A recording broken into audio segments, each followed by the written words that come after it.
Other than the alleged Apollo trips, all other manned spacecraft have stayed below the belts.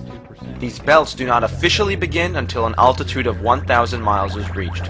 But when one space shuttle crew was brave enough to go nearly 400 miles above the Earth, they started to experience some unusual effects. They reported seeing shooting stars, which were a result of the radiation hitting the retinas of their eyes. And if I'd have landed 20 feet behind where I landed, we'd have landed right smack in that crater.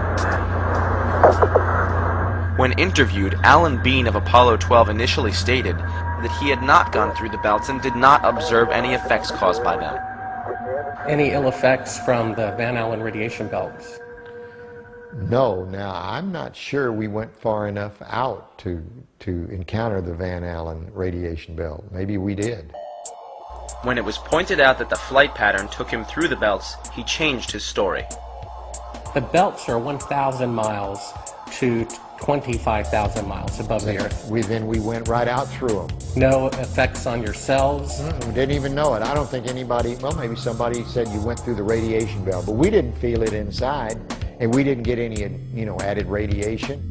The space shuttle went to 365 miles a few years ago because I worked in news. I saw CNN.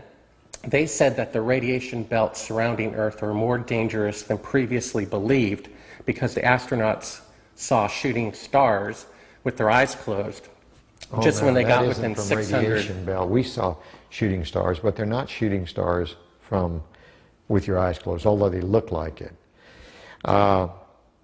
If you're out in space beyond the Van Allen belt, and probably within the Van Allen belt, and close your eyes and just pay attention. You don't notice it unless you pay attention. Then all of a sudden you'll see a little flash like a shooting star, except it's like that. There goes one this way. Then one just blossoms. And then not that fast. Maybe you wait 3 minutes or 2 minutes and one goes whoosh. And what's happening is cosmic rays are hitting the back of your eye and exciting those sensors in the back of your eye. So that's what you see. And they got high enough apparently to close them. My guess is in Earth orbit, if you closed your eyes and just paid attention, that you would see them. The first time they were seen was when they went to 365 miles. Yes. That's 650 miles below or away from the radiation. Yeah, see, it's below. My guess if they just did it tonight.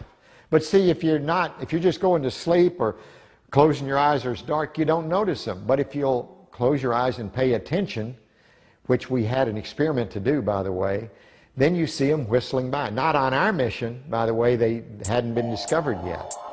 I saw them one day on the moon. It wasn't dark, and it was kind of dark, and I saw this flash of light. And it looked like it was on the moon, but really it wasn't. It was a flash of light in my eye.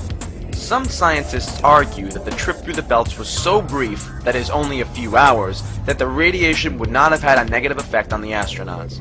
But the question remains, if these belts are not dangerous, why in the last 30 years has absolutely no country put even a monkey past these belts? The standard excuse is that no one has wanted to spend the money to do so. But to write off every advanced country in the world as too stingy and incompetent in over a third of a century to explore further than 400 miles from Earth really is a bit too much to fathom. It is more likely that we simply do not have the technology to go further at this time.